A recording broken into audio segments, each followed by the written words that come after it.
very good morning to you. Welcome to Hills TV on Sports Recap. I am Ainan Lubemi, number one sportsman on TV. Of course, I am Daniel Obasi.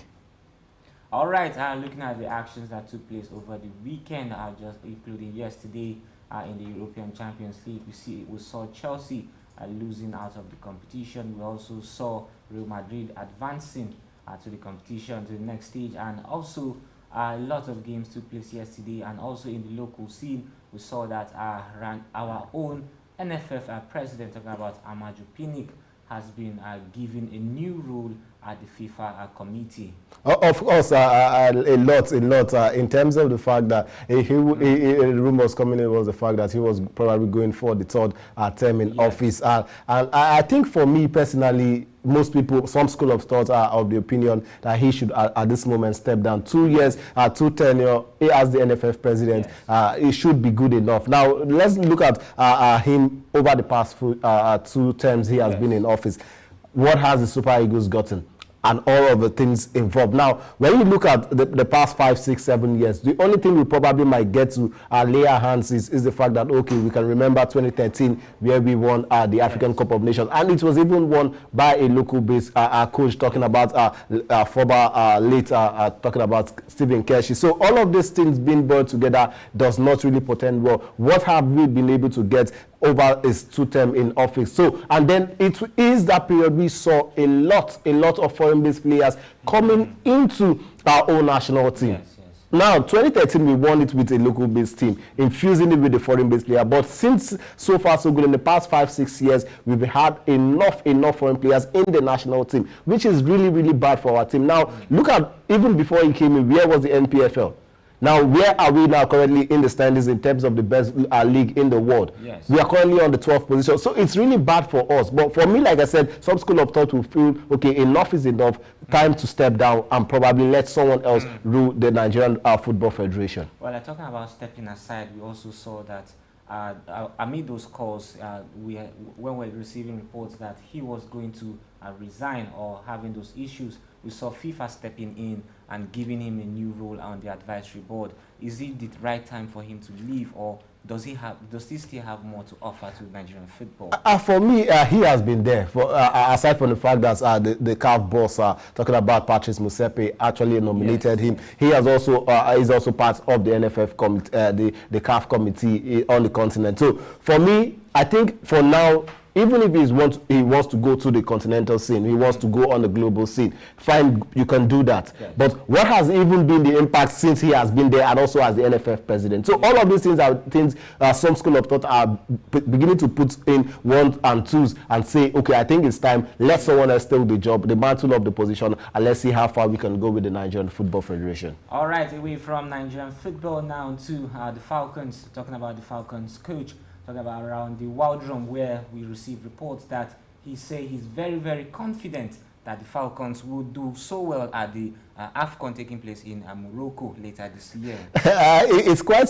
funny enough, based on the fact that the internal crisis has not been solved. Now, when I talk about the internal crisis, we know what just happened. Asisa did not follow them to the Invitational Tournament, where we lost the first game to Canada by 2 goals to nothing, the women, and then we played out that 2-2 draw. So a lot is happening. Francis Odega actually came in the second the friendly. So a lot is happening in the Super Falcons. And do not forget, this was the same thing that happened with Desire Okpara-Nozir when she was taken off as the captain. Why? Because she actually said what was right. The players were not being paid. So all of these things happened, and we had a poor outing at the Women's World Cup the following time. So all of these things had to be solved. They need to be solved. Asisat is one of the best players on the women's African continent. It has to be solved. Until then, there is nothing. There is nothing going. We are the best in Africa. We can go there even without these ladies and bring back the cup. But at the moment, let's solve our internal crisis before coming out, and they're definitely having a stronger team. Well, you mentioned something about having good players. Recall that in the first leg where the Falcons were defeated, Odega was not part of the team. Asisa Oshola was also not part. But at the second leg we took place at Victoria City, we saw that Odegaard's presence contributed, and the Super Falcons had even led the team, the Olympic defending Olympic champions. They even led until Sinclair and a defender from the Canadian side leveled the scoreline. And so going forward into the competitions later on this year, what do you have to say about this? Experience.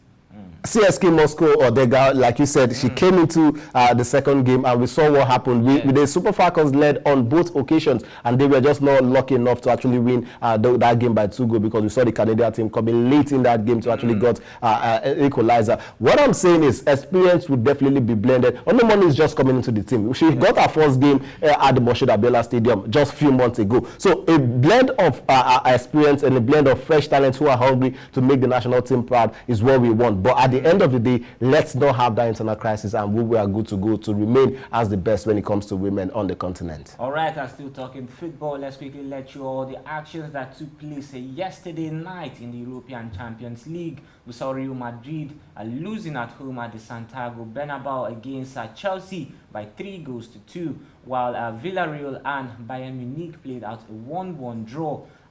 Of course, Bayern Munich out, Chelsea out. What is the next round in the Europa League football competition? What is the next round going to look like? It's going to be amazing. I saw the game yesterday, and most especially, like I said, it was history just made on both ends. Chelsea defeating Real Madrid at the Bernabeu, becoming the first English side to actually do that feat, and then for Villarreal making getting their semi-final spot over the last 16 years, and courtesy of that wonderful strike for our very own Nigeria, talking about Samuel Chukwueze, to give them that edge. 2-1 on aggregate. It ended even at the Allianz Arena. No one saw that coming in any angle. Everyone felt what happened with the first. We saw what happened with the round of 16, where Bayern Munich didn't do well against Salzburg, and then when they went back to the second leg, it was raining goals and all of that. So we thought we were going to see the same thing, but we didn't just see it. Villarreal, they stood their head in, and they actually got a chance to go through to the semi-finals. And then for Chelsea, they had a lot of time. They played good football. They would have actually just buried that one 4-0, but of course it just didn't go their way. But the good thing is the fact that Madrid came with experience, and of course it worked perfectly well for them. Well, talking about the game yesterday, Real Madrid Chelsea, we saw Benzema getting the second goal. After that game, we were receiving rumors that he may be tipped for the Ballon d'Or award.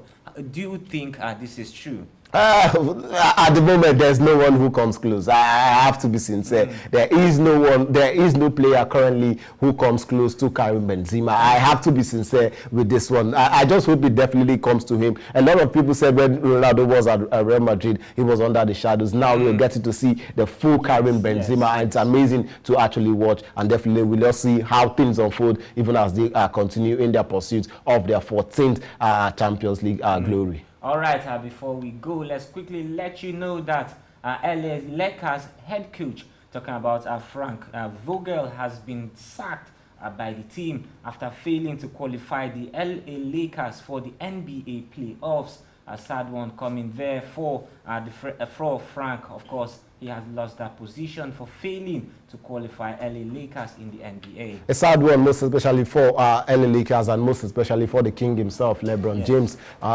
This would be the 4th time he would not, in his 19 years career, he would not be playing in the NBA playoffs. The playing started yesterday. Hopefully we'll get to see new people, but it's a sad one for LA Lakers in general. All right, later on today, we will still see actions in the Europa Champions League. Manchester City, Atletico Madrid, Liverpool are still in first contention. What will the result be on later on tonight on Europa Champions League? And that's the much we can take on Sports Recap on Hills TV. I am Ainan Luben. And I am Daniel Obasi. Thank you for watching.